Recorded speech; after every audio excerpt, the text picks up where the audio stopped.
దక్షిణ కాశీగా పేరొందినటువంటి కాళేశ్వర పుణ్యక్షేత్రంలో మరి సరస్వతి పుష్కరాలను నిర్వహిస్తున్న తరుణంలో ఈనాడు ప్రభుత్వం ముందు చూపు లేకుండా మరి పుష్కరాలు వస్తున్నాయని తెలిసి ఈ స్థానిక మంత్రి ఉండి కూడా మరి కేవలం వాళ్ళ ప్రచారానికే పరిమితం అయిపోయి మరి ప్రభుత్వం నుంచి 35 కోట్ల రూపాయలు వెచ్చిస్తే అన్ని నాసిరకం పనులై వాళ్ళ అనుచరులకు ఇచ్చి మరి టూత్ పాలిష్గా చేసి గతంలో చేసినటువంటి పనులనే మరి అన్ని కూడా నాసిరకం కొట్టి పలిగిపోవడం జరిగింది. ఈనాడు 35 కోట్ల కనీసం మరి 3 కోట్ల రూపాయల పని కూడా జరగట్లేదు. మరి ఈనాడు కేవలం ఏం జరుగుతుంది అంటే వాళ్ళ ఫ్లెక్సీలు వాళ్ళ ప్రచారం రేవంత్ రెడ్డి గారిది, శ్రీధర్ బాబు గారిది, మిగతా మంత్రులందరి ఫ్లెక్సీల కోసమే ఖర్చు జరుగుతూ ఉన్నది.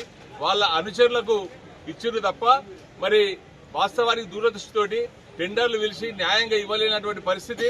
మరి ఈనాడు మరి కాళేశ్వర ముక్తేశ్వర స్వామి ముఖద్వారమైనటువంటి మెయిన్ రోడ్డుకే ఈనాడు రోడ్డు మరమ్మతు చేయలేదు.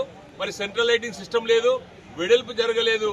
అదేవిధంగా ఇక్కడ గుండప్ చెరువును రిజర్వ్ మరి మినీ ట్యాంక్ బండ్ చేసి సుందరీకరణ చేయాల్సి ఉండే, అది కూడా చేయకుండా కేవలం మరి మొక్కుబడిగా వాళ్ళ ప్రచారం మరి ముఖ్యమంత్రి గారు మరి కొన్న స్థానిక మంత్రి వాళ్ళ వ్యక్తిగత ప్రచారాలు చేస్తూ మరి నాడు ఈ 35 కోట్ల ప్రజాధనాన్ని దుర్వినియోగం చేసిందని చెప్పి మేము భారతీయ జనతా పార్టీ తరఫున తెలియజేస్తా ఉన్నాం. ప్రజలందరూ కూడా గమనించాలి. మరి ఈ శాసనసభ్యుడు కొత్త కాదు. మరి నాడు ఆయన 5 పర్యాలు ఇక్కడ ఉండి మరి దూరదృష్టితోటి మరి ముందే టెండర్లు పిలవాల్సి ఉండగా మరి లెస్ కు పోవాల్సిన టెండర్లను ఎక్సెస్ కు వాళ్ళ అనుచరులకు ఇప్పిస్తూ మరి నాసిరకం పనులు చేస్తూ మరి డబ్బులు తట్టుకునే కార్యక్రమం జరిగింది కనుక దీని మీద విజిలెన్స్ ఎంక్వైరీ వేయాలి. లేని పక్షంలో మా భారతీయ జనతా పార్టీ తరఫున మరి కోర్టు ద్వారా పిల్లేసే కార్యక్రమం చేస్తామని చెప్పి తెలియజేస్తా ఉన్నాం. మరి అదేవిధంగా ఇప్పటికైనా కళ్ళు తెరిచి మరి మెయిన్ రోడ్డును సెంట్రల్ లైటింగ్ సిస్టమ్ చేసి వెడల్పు చేయాలని, అదేవిధంగా గుండప్ చెరువును మరి మినీ ట్యాంక్ బండ్ చేయాలని చెప్పి డిమాండ్ చేస్తా ఉన్నాం.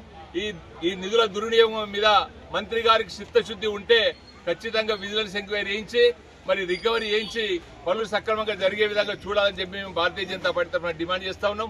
మరొక విషయం ఏమంటే మరి ముఖ్యంగా ఇక్కడ కేవలం వీఐపీ ఘాటు వీఐపీలకే సౌకర్యం ఉంది. సామాన్య భక్తులకు వాళ్ళు నడిచే తోవలో మరి చల్లటి పందిళ్లు లేవు, మంచినీటి సౌకర్యం లేక అల్లాడిపోతా ఉన్నారు. ఆ సౌకర్యం కూడా కల్పించాలని చెప్పి మేము డిమాండ్ చేస్తా ఉన్నాం. చల్ల మజ్జిగ పంపిణీ కూడా చేయాలని చెప్పి మేము డిమాండ్ చేస్తా ఉన్నాం భారతీయ జనతా పార్టీ తరఫున.